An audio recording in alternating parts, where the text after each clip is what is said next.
मुंबई की बारिश जितनी खूबसूरत लगती है उतनी दर्दनाक भी होती है उनके लिए जो किसी का इंतजार कर रहे होते हैं। नायरा सेन भी उनमें से एक थी। एक ऐसी लड़की जो बाहर से सफल, आत्मनिर्भर और आत्मविश्वासी लगती थी, लेकिन अंदर से टूटी हुई थी। 29 वर्षीय नायरा पेशे से लेखिका थी।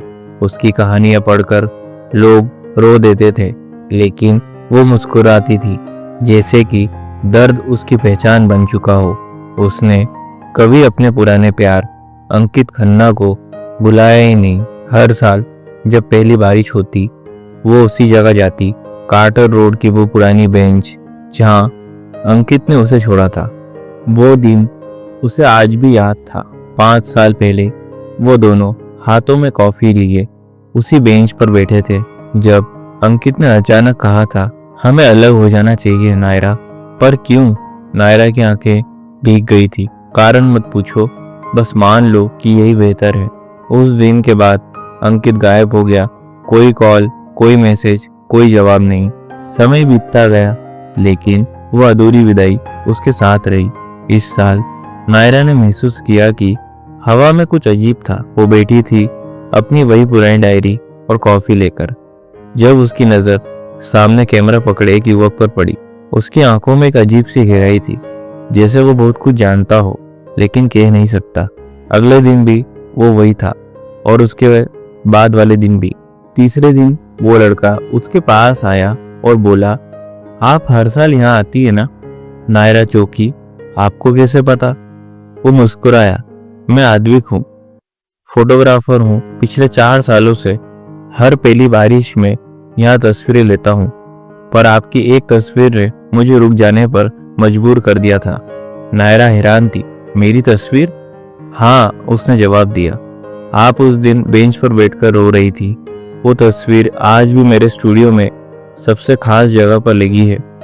पता नहीं क्यों, उसमें कुछ ऐसा था जो बाकी सबसे अलग था। नायरा चुप रही।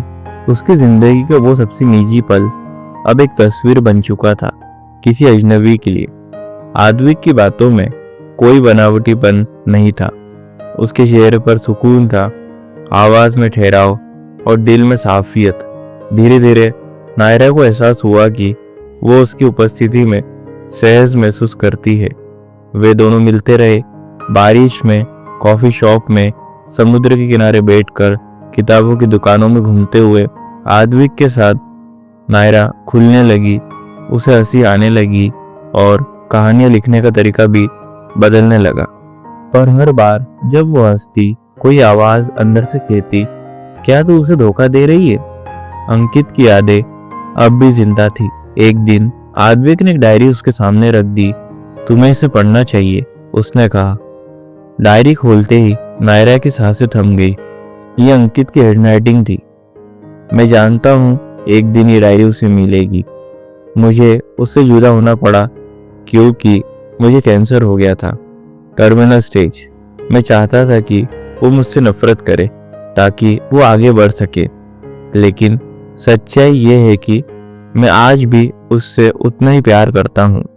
नायरा की आंखों से आंसू बहने लगे। उसकी पूरी जिंदगी बदल गई थी उस एक सच से। पर कहानी यही खत्म नहीं हुई। डायरी के आखिरी पन्नों पर लिखा था, अगर मैं ना रहूं तो मेरी ये डायरी आद्विक को देना। वो मेरा छोटा भाई है और वो समझेगा कि नायरा को कैसे संभालना है।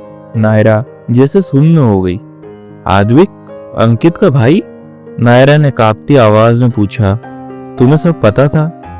आद्विक ने सिर झुकाते हुए कहा, हाँ, मैंने जानबूझकर तुम्हारे पास आने की कोशिश नहीं की थी, लेकिन जब देखा कि तुम अब भी उसी दर्द में जी रही हो तो सोचा शायद तुम्हारा अधूरा प्यार कोई और रूप लेकर पूरा हो जाए।